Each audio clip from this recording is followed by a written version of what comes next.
Hello అండి. Welcome to our channel. అందరూ బాగున్నారండి? నేనైతే బాగున్నానండి. అందరూ బాగుండాలని మనస్ఫూర్తిగా కోరుకుంటున్నానండి.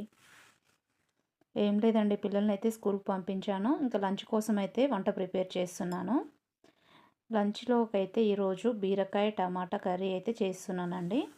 ముందుగా అయితే బీరకాయలు కట్ చేసుకున్నాను. మంచిగా పైన స్కిన్ తీసేసి దాన్ని పచ్చడి చేసుకోవచ్చు. దోసలోకి గానీ, అన్నంలోకి గానీ బాగుంటుంది. ఇంకా పెనం పెట్టి ఆయిల్ పోసి తాలింపు గింజలు వేసుకొని ఉల్లిగడ్డ చిన్నగా కట్ చేసుకొని పచ్చిమిర్చి వేసుకొని కలుపుకున్నానండి. అవి మంచిగా ఏగనిచ్చుకున్నాను.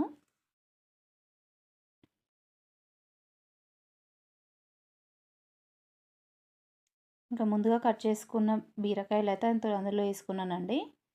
ఆ బీరకాయ పొట్టునైతే వేస్ట్గా పడేయకుండా ఈ బీరకాయతో అయితే పచ్చడి చేసుకుంటున్నానండి. చాలా బాగుంటుంది. అంటే మన దోశలకు కానీ రైస్లోకి కానీ బాగుంటుందండి. ఇడ్లీకు అంత బాగుండదు కానీ దోశలకు అయితే బాగుంటుందండి. ఒకసారి ట్రై చేయండి, చాలా టేస్టీగా ఉంటుంది. అది కూడా నేను ఒక్కసారి అయితే వీడియో అయితే అప్లోడ్ చేశానండి. చూడండి కావాలంటే, చాలా బాగుంటుంది. ఇంకా అండి, న్యూ ఇయర్ మంచిగా సెలబ్రేషన్ చేసుకున్నారండి? మేమైతే న్యూ ఇయర్‌కి అయితే టెంపుల్‌కి వెళ్ళేసి వచ్చామండి. ఇంకా డిన్నర్ అయితే బయట చేసాము. ఇంకా మంచిగా కుక్ అవుతున్నాయండి. ఇప్పుడైతే కొంచెం పసుపు అయితే వేసుకున్నాను. కొంచెం పసుపు వేసుకొని మంచిగా అయితే కలుపుకోవాలి. అంటే చాలా డేస్ తర్వాత వీడియోస్ అయితే షూట్ చేస్తున్నాను. ఇప్పటి నుండి రెగ్యులర్‌గా అయితే పోస్ట్ చేస్తాను. అంటే నేను ఇంట్లో ఏం పనులు చేసుకుంటాను ఏంటి అనేసి దాని గురించి మాత్రమే వీడియోస్ అయితే పోస్ట్ చేస్తానండి. ఇంకా కొంచెం అయితే చిటికెడు పసుపు అయితే వేసుకున్నాను. కొద్దిగా ఉప్పు కూడా వేసుకోవాలి.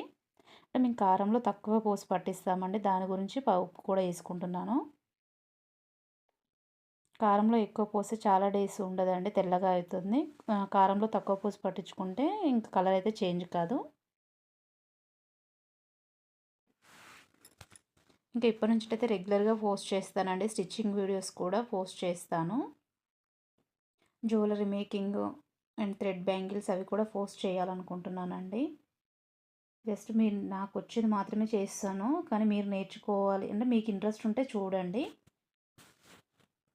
ఇంకా అయిపోయిందండి. 2 టమాటాలైతే కట్ చేసుకొని ఏసుకున్నాను. అవి ఒక్కటేసినా బాగుంటుంది కానీ కొంచెం ఒక 2 అయితే చిన్నగా కట్ చేసుకొని టమాటాలైతే ఏసుకున్నాను.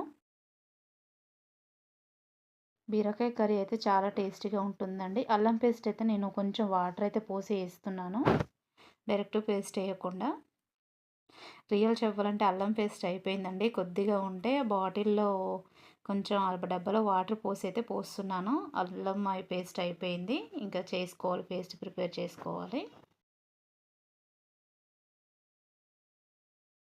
ఇంకా మన కూరకు సరిపడేంత కారం అయితే ఏసుకోండి. మా పిల్లలైతే కారం కొంచెం తక్కువనే తింటారండి. ఎక్కువ స్పైసీ ఇష్టపడరు. కొంచెం ధనియాల పొడి అయితే ఏసుకున్నాను. అంటే మసాలా కాదండి, ఓన్లీ ధనియాల పొడి మాత్రమే. అందులో ఎలాంటి మసాలాలు అయితే ఏయలేదు. అవి వేసి మంచిగా అయితే కలుపుకుంటున్నాను. ఇంకా వాటర్ అయితే అవసరం లేదండి. మనకి బీరకాయ ఎలాగో వాటర్ ఉంటుంది కదండీ, బీరకాయలో వాటర్ పోయాల్సిన అవసరం అయితే లేదు. ఒక టమాటా కూడా వేసాను కాబట్టి ఏమైతే పోయలేదు. ఇంక అంతే అండి. వీడియో నచ్చితే లైక్ చేయండి, షేర్ చేయండి, సబ్స్క్రైబ్ చేసుకోండి. Thank you.